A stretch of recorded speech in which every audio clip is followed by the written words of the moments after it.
गोदान। लेखक मुंशी प्रेमचंद। अध्याय 16। राय साहब को खबर मिली कि इलाके में एक वारदात हो गई है और होरी से गांव के पंचों ने जुर्माना वसूल कर लिया है, तो फौरन नोखेराम को बुलाकर जवाब तलब किया। क्यों उन्हें इसकी इत्तला नहीं दी गई? ऐसे नमक हराम और दगाबाज के लिए उनके दरबार में जगह नहीं है। नोखेराम ने इतनी गालियां खाई तो जरा गर्म होकर बोले, पर सरकार में अकेले थोड़े ही था, गांव के और पंच भी तो थे, मैं अकेला क्या कर लेता। राय साहब ने उनकी तोंद की तरफ भाले जैसी नुकीली दृष्टि से देखा। मत बको जी, तुम्हें उसी वक्त कहना चाहिए था। जब तक सरकार को इत्तला ना हो जाए मैं पंचों को जुर्माना वसूल न करने दूंगा। पंचों को मेरे और मेरी रियाया के बीच में दखल देने का क्या हक है? इस डांड बांध के सिवा इलाके में और कौन सी आमदनी है? वसूली सरकार के घर गई, बकाया आसामियों ने दबा लिया। तब मैं कहाँ जाऊं? क्या खाऊं तुम्हारा सिर? ये लाखों रुपए साल का खर्च कहाँ से आए? खेद है कि 2 पुश्तों से कारिंदगिरी करने पर भी मुझे आज ये बात तुम्हें बतलानी पड़ रही है। कितने रुपए वसूल हुए थे होरी से? नोखेराम ने सिटपिटाकर कहा। 80 रुपए। नकद? नकद उसके पास कहाँ से हुजूर? कुछ अनाज दिया था, बाकी में अपना घर लिख दिया।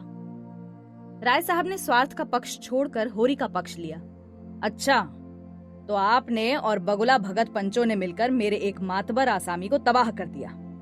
मैं पूछता हूँ, तुम लोगों को क्या हक था कि मेरे इलाके में मुझे इत्तला दिए बगैर मेरे आसामी से जुर्माना वसूल करते? इसी बात पर अगर मैं चाहूँ तो आपको और उस जालिये पटवारी और उस धूर्त पंडित को 7-7 साल के लिए जेल भिजवा सकता हूँ।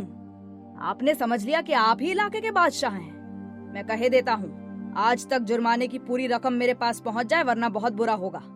मैं एक-एक से चक्की पिसवा कर छोड़ूंगा। अब जाइए, होरी और उसके लड़के को मेरे पास भेज दीजिए। नोखेराम ने दबी जबान से कहा। उसका लड़का तो गांव छोड़कर भाग गया हुजूर। जिस रात को ये वारदात हुई उसी रात को भागा। राय साहब ने रोष से कहा, ए झूठ मत बोलो। तुम्हें मालूम है झूठ से मेरे बदन में आग लग जाती है। मैंने आज तक कभी नहीं सुना कि कोई युवक अपनी प्रेमिका को उसके घर से लाकर फिर खुद भाग जाए। अगर उसे भागना ही होता तो वो उस लड़की को लाता क्यों?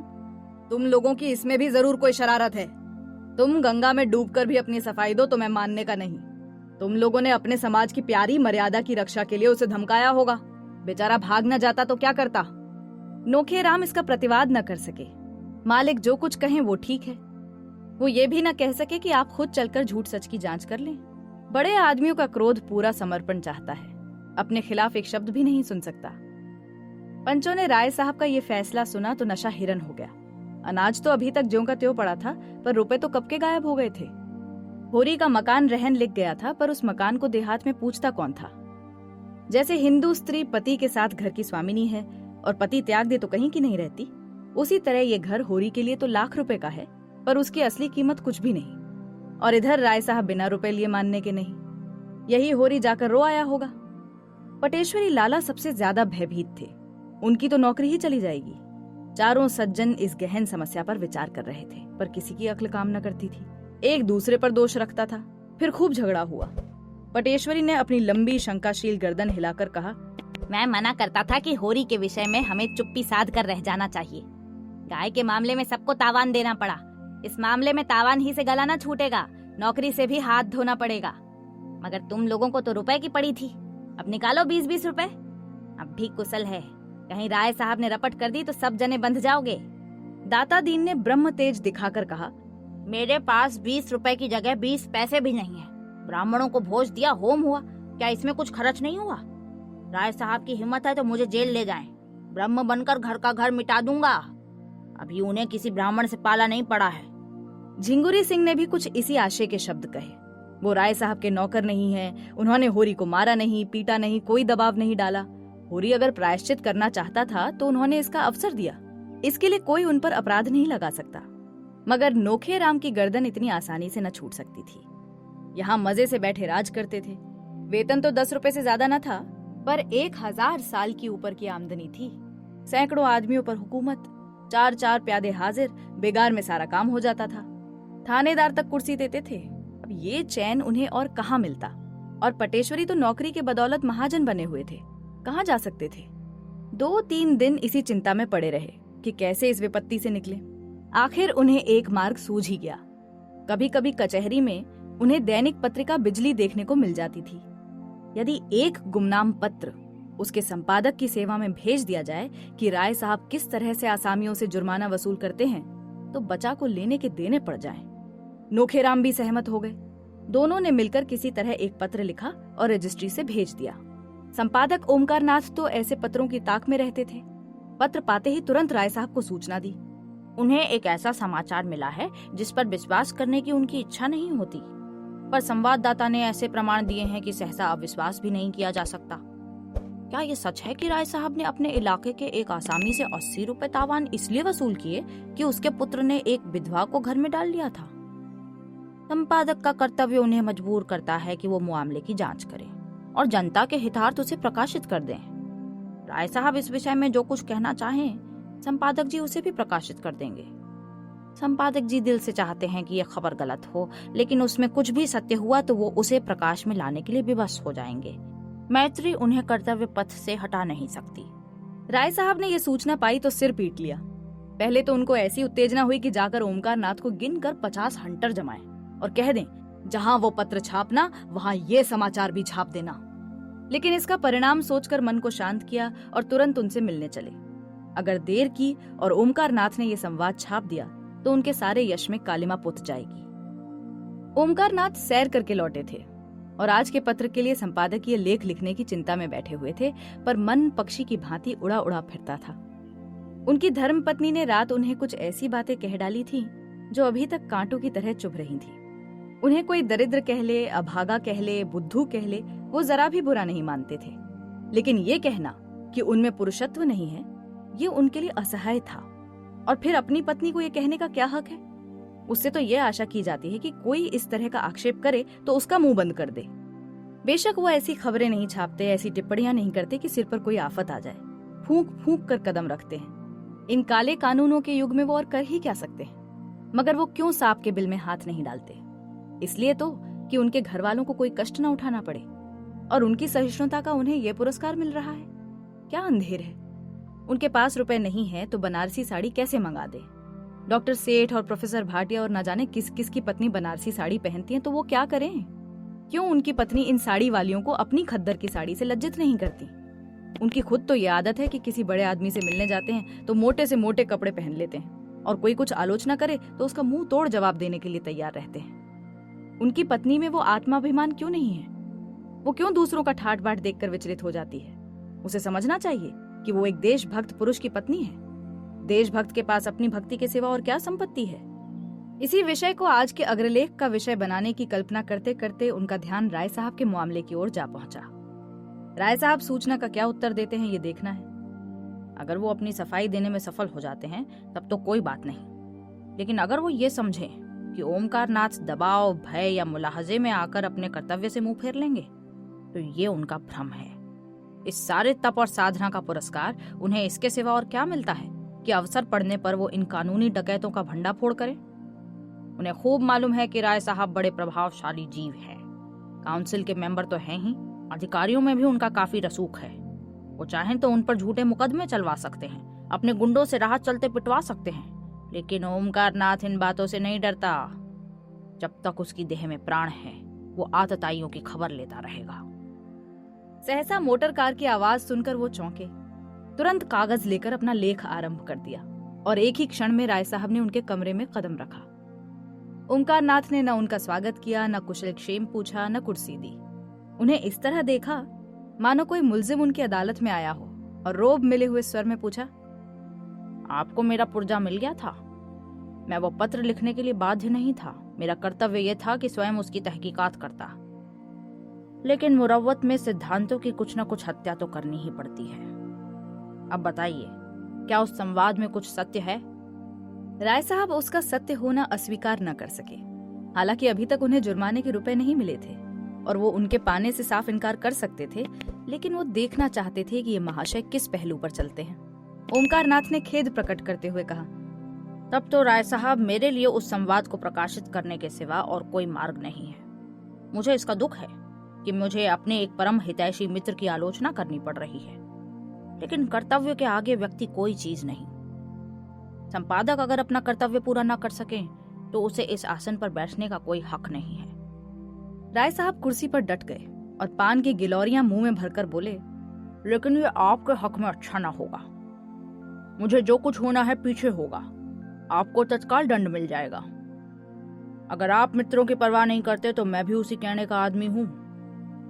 ओमकार नाथ ने शहीद का गौरव धारण करके कहा, इसका तो मुझे कभी भय नहीं हुआ। जिस दिन मैंने पत्र संपादन का भार लिया उस दिन प्राणों का मोह छोड़ दिया, और मेरे समीप एक संपादक की सबसे शानदार मौत वही है कि वो न्याय और सत्य की रक्षा करता हुआ अपना बलिदान दे दे। अच्छी बात है, मैं आपकी चुनौती स्वीकार करता हूँ। मैं अब तक आपको अपना मित्र समझता आया था, मगर अब आप लड़ने पर ही तैयार हैं तो लड़ाई ही सही। आखिर मैं आपके पत्र को 5 गुना चंदा क्यों देता हूँ? केवल इसलिए कि वो मेरा गुलाम बना रहे। मुझे परमात्मा ने रईस बनाया है, आपके बनाने से नहीं बना हूं। साधारण चंदा 15 रुपया है, मैं 75 रुपया देता हूं, इसलिए कि आपका मुंह बंद रहे। जब आप घाटे का रोना रोते हैं और सहायता की अपील करते हैं, और ऐसी शायद ही कोई तिमाही जाती हो जब आपकी अपील न निकलती हो, तो मैं ऐसे मौके पर आपकी कुछ न कुछ मदद कर ही देता हूँ। किस लिए? दीपावली, दशहरा, होली में आपके यहाँ बैना भेजता हूँ और साल में 25 बार आपकी दावत करता हूँ। किस लिए? आप रिश्वत और कर्तव्य दोनों साथ साथ नहीं निभा सकते। ओमकार नाथ उत्तेजित होकर बोले, मैंने कभी आपसे रिश्वत नहीं ली। राय साहब ने फटकारा, अगर ये व्यवहार रिश्वत नहीं है तो रिश्वत क्या है, जरा मुझे समझा दीजिए। क्या आप समझते हैं आपको छोड़कर और सभी गधे हैं जो निस्वार्थ भाव से आपका घाटा पूरा करते रहते हैं? निकालिए अपनी बही और बताइए अब तक आपको मेरी रियासत से कितना मिल चुका है। मुझे विश्वास है हजारों की रकम निकलेगी। अगर आपको स्वदेशी स्वदेशी चिल्लाकर विदेशी दवाओं और वस्तुओं का विज्ञापन छापते शर्म नहीं आती, तो मैं क्यों अपने असामियों से दांड और तावान और जुर्माना लेते शर्माऊं? ये ना समझिए कि आप ही किसानों के हित का बीड़ा उठाए हुए हैं। मुझे किसानों के साथ जलना मरना है। मुझसे बढ़कर दूसरा उनका हितेच्छु नहीं हो सकता, लेकिन मेरी गुजर कैसे हो? अफसरों को दावतें कहां से दूं, सरकारी चंदे कहां से दूं, खानदान के सैकड़ों आदमियों की जरूरतें कैसे पूरी करूं? मेरे घर का क्या खर्च है ये शायद आप जानते हैं, तो क्या मेरे घर में रुपए फलते हैं? आएगा तो असामियों के घर से ही। आप समझते होंगे जमींदार और तालुकेदार सारे संसार का सुख भोग रहे हैं, उनकी असली हालत का आपको ज्ञान नहीं है। अगर वो धर्मात्मा बनकर रहे तो उनका जिंदा रहना मुश्किल हो जाए। अफसरों को डालियां न दे तो जेल खाना घर हो जाए। हम बिच्छू नहीं हैं कि अनायास ही सबको डंक मारते फिरें। न गरीबों का गला दबाना कोई बड़े आनंद का काम है, लेकिन मर्यादाओं का पालन तो करना ही पड़ता है। जिस तरह आप मेरी रईसी का फायदा उठाना चाहते हैं ना, उसी तरह और सभी भी हमें सोने की मुर्गी समझते हैं। आइए मेरे बंगले पर तो दिखाऊं कि सुबह से शाम तक कितने निशाने मुझ पर पड़ते हैं। कोई कश्मीर से शॉल दुशाला लिए चला आ रहा है, कोई इत्र और तंबाकू का एजेंट है, तो कोई पुस्तकों और पत्रिकाओं का, कोई जीवन बीमे का, कोई ग्रामोफोन लिए सिर पर सवार है, और कोई कुछ। चंदे वाले तो अनगिनत। क्या सबके सामने अपना दुखड़ा लेकर बैठ जाऊं? ये लोग मेरे द्वार पर दुखड़ा सुनने आते हैं क्या? आते हैं मुझे उल्लू बनाकर मुझसे कुछ ऐंठने के लिए। आज मर्यादा का विचार छोड़ दूं तो तालियां पीटने लगे। वो काम को डालियां न दूं तो बागी समझा जाऊं, तब आप अपने लेखों से मेरी रक्षा न करेंगे। कांग्रेस में शरीक हुआ उसका तावान अभी तक देता जाता हूँ। काली किताब में नाम दर्ज हो गया मेरा। मेरे सर पर कितना कर्ज है ये भी कभी आपने पूछा है? अगर सभी महाजन डिग्रियां करा लें तो मेरे हाथ की ये अंगूठी तक बिक जाएगी। आप कहेंगे कि ये आडंबर क्यों पालते हैं? कहिए 7 पुश्तों से जिस वातावरण में मैं पला हूँ उससे अब नहीं निकल सकता। घास छीलना मेरे लिए असंभव है। आपके पास जमीन नहीं है, जायदाद नहीं है, मर्यादा का झमेला नहीं है, आप निर्भीक होकर रह सकते हैं, लेकिन आप भी दुम दबाए बैठे रहते हैं। आपको कुछ खबर है अदालतों में कितनी रिश्वतें चल रही हैं, कितने गरीबों का खून हो रहा है, कितनी देवियां भ्रष्ट हो रही हैं? है बूता लिखने का? बताइए, सामग्री मैं देता हूँ प्रमाण सहित। लिखिए उनके बारे में। ओमकार नाथ कुछ नर्म होकर बोले, जब कभी ऐसा अवसर आया है मैंने कभी कदम पीछे नहीं हटाया। राय साहब भी कुछ नर्म हुए। हाँ, मैं स्वीकार करता हूँ कि 2-1 मौकों पर आपने जवामर्दी दिखाई है, लेकिन आपकी निगाह हमेशा अपने लाभ की ओर रही है, प्रजाहित की ओर नहीं। आंखें न निकालिए और न मुंह लाल कीजिए। जब कभी आप मैदान में आए हैं उसका शुभ परिणाम यही हुआ है कि आपके सम्मान और प्रभाव और आमदनी में इजाफा हुआ है। अगर मेरे साथ भी आप वही चाल चल रहे हो तो आपकी खातिर करने को मैं तैयार हूँ। रुपए न दूंगा क्योंकि वो रिश्वत है। आपकी पत्नी के लिए कोई आभूषण बनवा दूंगा। है मंजूर? अब मैं आपसे सत्य कहता हूँ कि आपको जो संवाद मिला वो गलत है, मगर मैं आपसे ये कह देना चाहता हूँ कि अपने और सभी भाइयों की तरह मैं भी असामियों से जुर्माना लेता हूँ। और साल में 10-5 हजार रुपए मेरे हाथ लग जाते हैं। और अगर मेरे मुंह से एक और छीनना चाहेंगे तो आप घाटे में रहेंगे। आप भी संसार में सुख से रहना चाहते हैं, मैं भी चाहता हूँ। इससे क्या फायदा कि आप न्याय और कर्तव्य का ढोंग रचकर मुझे भी जेरबार करें, खुद भी जेरबार हूं। दिल की बात कहिए, मैं आपका बैरी नहीं हूं। आपके साथ कितनी बार एक चौके में एक मेज पर खाना खा चुका हूं। मैं ये भी जानता हूं कि आप तकलीफ में हैं। आपकी हालत शायद मेरी हालत से खराब है। हाँ, अगर आपने हरीशचंद्र बनने की कसम खा रखी है तो आपकी खुशी। मैं चलता हूं। राय साहब कुर्सी से उठ खड़े हुए। ओमकार नाथ ने उनका हाथ पकड़कर संधि भाव से कहा, नहीं नहीं राय साहब, अभी आपको बैठना पड़ेगा। मैं अपनी पोजीशन साफ किए देता हूँ। आपने मेरे साथ जो सुलूक किए हैं उनके लिए मैं आपका आभारी हूँ, लेकिन यहाँ सिद्धांत की बात आ गई है और आप तो जानते हैं सिद्धांत प्राणों से भी प्यारे होते हैं। राय साहब कुर्सी पर बैठकर जरा मीठे स्वर में बोले, सिद्धांत। अच्छा भाई, जो चाहे लिखो, मैं तुम्हारे सिद्धांत को नहीं तोड़ना चाहता। और तो क्या होगा, बदनामी ही होगी। हाँ, कहाँ तक नाम के पीछे मरूं। कौन ऐसा ताल्लुकेदार है जो आसामियों को थोड़ा बहुत नहीं सताता। कुत्ता हड्डी की रखवाली करे तो खाए क्या। मैं इतना ही कर सकता हूं कि आगे आपको इस तरह की कोई शिकायत न मिलेगी। अगर आपको मुझ पर कुछ विश्वास है तो इस बार क्षमा कीजिए। किसी दूसरे संपादक से मैं इस तरह की खुशामद ना करता, उसे तो सरे बाजार पिटवाता। लेकिन मुझसे आपकी दोस्ती है, इसलिए मुझे दबना ही पड़ेगा। ये समाचार पत्रों का युग है भाई। सरकार तक उनसे डरती है, मेरी हस्ती क्या है। आप जिसे चाहें बना दें, जिसे चाहें बिगाड़ दें। खैर, ये झगड़ा खत्म कीजिए। कहिए, आजकल पत्र की क्या दशा है? कुछ ग्राहक बढ़े? ओमकार नाथ ने अनिच्छा के भाव से कहा, किसी न किसी तरह काम चल जाता है और वर्तमान परिस्थिति में मैं इससे अधिक आशा भी नहीं रखता। सच कहूं तो मैं इस तरफ धन और भोग की लालसा लेकर नहीं आया था, इसलिए मुझे कोई शिकायत भी नहीं है। मैं जनता की सेवा करने आया था और वो यथाशक्ति किए जाता हूँ। राष्ट्र का कल्याण हो, यही मेरी कामना है। एक व्यक्ति के सुख दुख का कोई मूल्य नहीं। राय साहब ने जरा और सहृदय होकर कहा, ये सब ठीक है संपादक जी, लेकिन सेवा करने के लिए भी जीना जरूरी होता है। आर्थिक चिंताओं में आप एकाग्रचित होकर सेवा भी तो नहीं कर सकते। क्या ग्राहक संख्या बिल्कुल नहीं बढ़ रही है? बात यह है कि मैं अपने पत्र का आदर्श नहीं गिराना चाहता। अगर मैं भी आज सिनेमा स्टारों के चित्र और चरित्र छापने लगूं तो मेरे ग्राहक बढ़ सकते हैं, लेकिन अपनी तो ये नीति नहीं। और भी कितने ही ऐसे हथकंडे हैं जिनसे पत्रों द्वारा धन कमाया जा सकता है, लेकिन मैं उन्हें गर्हित समझता हूँ। इसी का ये फल है कि आज आपका इतना सम्मान है। मैं एक प्रस्ताव करना चाहता हूँ, मालूम नहीं आप उसे स्वीकार करेंगे या नहीं। आप मेरी ओर से 100 आदमियों के नाम फ्री पत्र जारी कर दीजिए, चंदा मैं दे दूंगा। ओमकार नाथ ने कृतज्ञता से सिर झुकाकर कहा, मैं धन्यवाद के साथ आपका दान स्वीकार करता हूँ। खेद यही है कि पत्रों की ओर से जनता कितनी उदासीन है। स्कूलों और कॉलेजों और मंदिरों के लिए धन की कमी नहीं है, पर आज तक एक भी ऐसा दानी न मिला जो पत्रों के प्रचार के लिए दान देता। हालांकि जन शिक्षा का उद्देश्य जितने कम खर्च में पत्रों से पूरा हो सकता है और किसी तरह नहीं हो सकता। जैसे शिक्षालयों को संस्थानों द्वारा सहायता मिला करती है, ऐसे ही अगर पत्रकारों को मिलने लगे तो इन बेचारों को अपना जितना समय और स्थान विज्ञापनों की भेंट करना पड़ता है वो क्यों करना पड़े। मैं आपका बड़ा अनुग्रहित हूँ। राय साहब विदा हो गए। ओमकार नाथ के मुख पर प्रसन्नता की झलक न थी। राय साहब ने किसी तरह की शर्त न की थी, कोई बंधन न लगाया था, पर ओमकार नाथ आज इतनी करारी फटकार पाकर भी इस दान को अस्वीकार न कर सके। परिस्थिति ऐसी आ पड़ी थी कि उन्हें उबरने का कोई उपाय ही नहीं सूझ रहा था। प्रेस के कर्मचारियों का 3 महीने का वेतन बाकी पड़ा हुआ था। कागज वाले के 1000 ऊपर से आ रहे थे। यही क्या कम था कि उन्हें हाथ नहीं फैलाना पड़ा। उनकी स्त्री गोमती ने आकर विद्रोह के स्वर में कहा, क्या अभी भोजन का समय नहीं आया? या ये भी कोई नियम है कि जब तक 1 न बज जाए जगह से उठोगे नहीं? कब तक कोई चूल्हा अगोरता रहे?